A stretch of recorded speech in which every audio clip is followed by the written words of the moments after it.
बड़े हीरा कारोबारी नीरव मोदी को भारत लाने का रास्ता साफ होता दिख रहा है। उसे वापस लाने के लिए भारतीय एजेंसियों ने सरकारी और कानूनी स्तर पर अर्जी दायर की थी। इनमें कहा गया था कि नीरव ने भारत के बैंकिंग सिस्टम के साथ फ्रॉड किया है, इसलिए उसे कानूनी प्रक्रिया के लिए भारतीय एजेंसियों के हवाले किया जाए। लंदन में ऐशो आराम की जिंदगी गुजार रहे इस भगोड़े ने अपने बचाव में कई तर्क दिए।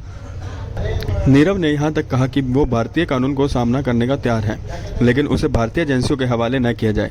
जब निचली अदालत ने उसे भारत को सौंपने का फैसला किया तो उसने हाईकोर्ट का रुख किया और अब हाईकोर्ट ने भी उसकी पिटीशन खारिज कर दी है। नीरव ने कहा था भारत में जेलों की हालत बेहद खराब है। नीरव ने पिटीशन में कहा था कि भारत में जेलों की हालत बेहद खराब है और वहां उसे जान का खतरा भी हो सकता है। इसके जवाब में भारतीय एजेंसियों ने लंदन की अदालत को विस्तार से जानकारी दी और बताया कि नीरव सिर्फ बचने का रास्ता खोज रहा है। अदालत ने उसी आधार पर उसे भारत के हवाले करने का आदेश सुनाया है।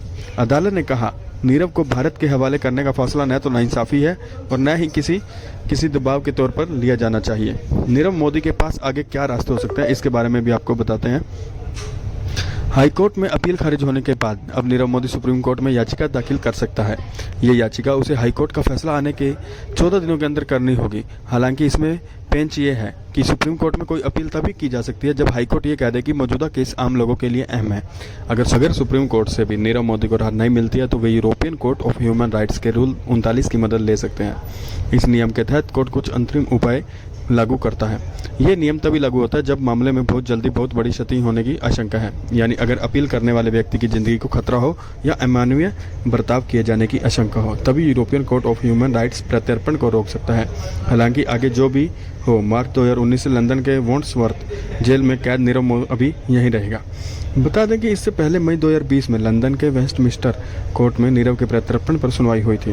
करीब 9 महीने की सुनवाई के बाद फरवरी 2021 में वेस्टमिंस्टर कोर्ट ने नीरव मोदी के भारत प्रत्यर्पण करने को मंजूरी दे दी थी। कोर्ट ने यह भी कहा था कि नीरव पर जो आरोप हैं उसके जवाब उन्हें भारत की अदालत में देने चाहिए।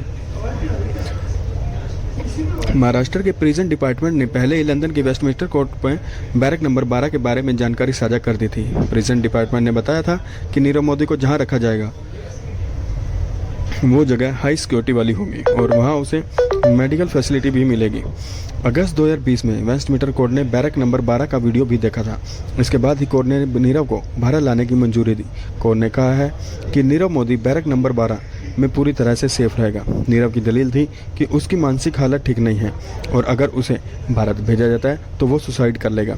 इस पर भी कोर्ट ने कहा है कि बैरक नंबर 12 में नीरव के सुसाइड करने के चांस नहीं है, क्योंकि वहाँ उसकी हेल्थ का पूरा ख्याल रखा जाएगा। नीरव मोदी पर मेहुल चोकसी के साथ मिलकर पंजाब नेशनल बैंक से करीब 14,500 करोड़ रुपए की धोखाधड़ी करने का आरोप है। फरवरी में ब्रिटेन के वेस्टमिंस्टर कोर्ट ने मोदी के भारत प्रत्यर्पण को मंजूरी दी थी। इस फैसले के खिलाफ उसने लंदन हाई कोर्ट से अपील की थी। भारत लाए जाने के बाद उसे मुंबई के ऑर्थर रेड जेल की बैरक नंबर 12 में रखा जाएगा। मुंबई की स्पेशल PMLA कोर्ट ने भगोड़े हीरा व्यापारी नीरव मोदी की 924 करोड़ रुपए की प्रॉपर्टी पर फैसला सुनाया है। कोर्ट ने ED को नीरव मोदी की 500 करोड़ रुपए की 39 प्रॉपर्टीज को अटैच करने की अनुमति दी है। वहीं पंजाब नेशनल बैंक को नीरव मोदी और उसकी कंपनियों की 9 प्रॉपर्टीज का हक दिया गया है। 424 करोड़ रुपए की ये संपत्तियां बैंक के पास गिरवी थी। PNB घोटाले में वांटेड हीरा कारोबारी नीरव मोदी को भारत आने में डर लग रहा है। लंदन की एक जेल में कैद नीरव ने साइकोट्रिस्ट को बताया कि भारत प्रत्यर्पित किए जाने पर वे या तो मारा जाएगा या आत्महत्या कर लेगा। उसने बताया कि आखिरकार मुझे जेल में ही मरना है। हजारों करोड़ का बैंक फ्रॉड कर देश से भागे कारोबारी विजय माल्या, नीरव मोदी और मेहुल चोकसी से अब तक 18,000 करोड़ रुपए की वसूली की गई है। केंद्र सरकार ने बुधवार को सुप्रीम कोर्ट को ये जानकारी दी। सुप्रीम कोर्ट में prevention of money laundering act PMLA से जुड़े 67,000 करोड़ के मामले पेंडिंग हैं। Justice AM Khanwilkar, justice Dinesh Maheshwari और CT रवि कुमार की बेंच मामले की सुनवाई कर रहे हैं। सुप्रीम कोर्ट उन याचिकाओं पर सुनवाई कर रहे हैं जिसमें PMLA के तहत जब्ती, जांच और कुर्की के लिए प्रवर्तन निदेशालय को उपलब्ध शक्तियों के व्यापक दायरे को चुनौती दी गई है। इस मामले में कपिल सिब्बल, अभिषेक मनु सिंघवी और मुकुल रोहतगी सहित कई सीनियर वकीलों ने हाल में PMLA संशोधन के संभावित दुरुपयोग से संबंधित विभिन्न पहलुओं पर SC के समक्ष दलीलें दी हैं।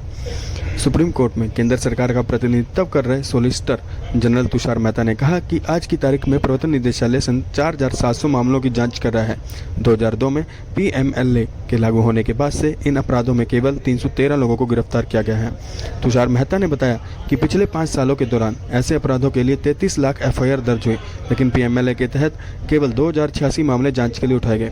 हालांकि दूसरे देशों की तुलना में ये काफ़ी कम है। ब्रिटेन में 7,900, अमेरिका में 1,532, चीन में 4,691, ऑस्ट्रिया में 1,036, हांगकांग में 1,823, बेल्जियम में 1,862 और रूस में 2,764 मनी लॉन्ड्रिंग अधिनियम के तहत सालाना मामले दर्ज किए गए हैं।